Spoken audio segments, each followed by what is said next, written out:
Hi, my name is Stephanie Powell and I'm one of the Health and Safety Consultants at Thomas Carroll Management Services. I'm here to talk to you a little bit about hybrid working, as this is a new term that many of us are coming across since the pandemic. Many organisations may be gearing themselves up to consider hybrid working, so let's start with what is hybrid working? Hybrid working is a new term that refers to a blended way of working, mainly involving a split between an office or place of work and the remainder of the time spent in a home environment or a flexible location.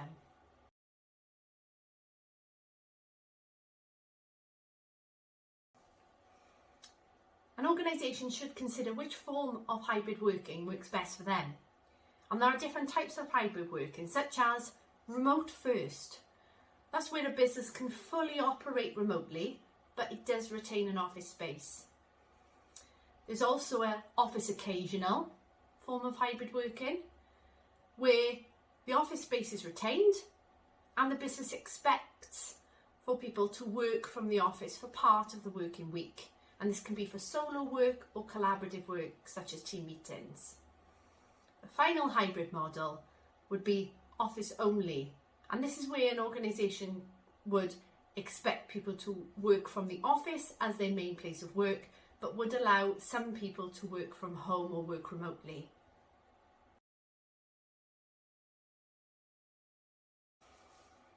And regardless of which form of hybrid working you choose as an organisation, it's important that you consider the health and safety requirements of any hybrid working model.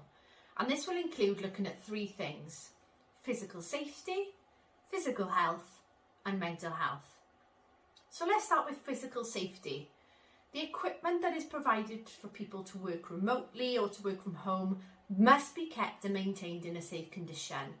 So for example, if equipment is portable electrical equipment such as laptops and tablets, then how will the safety of that equipment be maintained? For example, if you have a PAT testing regime that you normally follow in your office location, considering how you will maintain this for home workers or flexible workers. This may involve having set days or dates where equipment must be brought into the office for testing, or creating an agreement for home workers or flexible workers to access PAT testing services that are then reimbursed by the organisation. Physical health is the next consideration.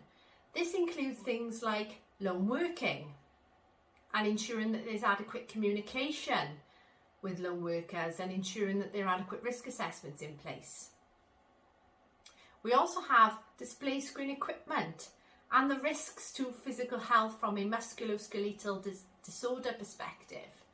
So organisations should consider how they will comply with the display screen equipment or DSE regulations by way of conducting risk assessments of workstations away from the office.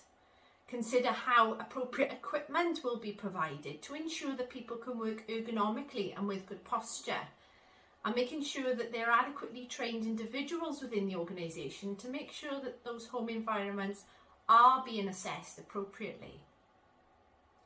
And then we have mental health. So although lone working may be a physical health risk, being isolated from individuals may also be a mental health consideration. So how will lone workers be kept in the loop, consulted with and communicated with to minimise the risk of isolation and impacts on mental health? And also just generally being away from colleagues and away from a collective space can affect mental health. So continuing to identify how you will support people from a hybrid working model from a mental health perspective.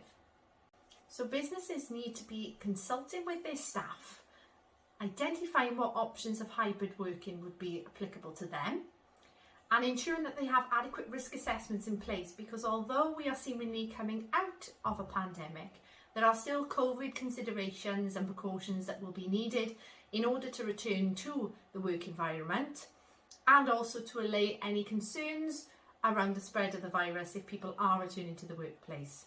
So risk assessments is really important. Should you have any queries or concerns, or need to understand a little bit more about your legal requirements, please do not hesitate to contact us. And we also have some home working and DSE support options available by means of a bronze, silver and gold packages. So please head to our website to find out more or contact us for further advice.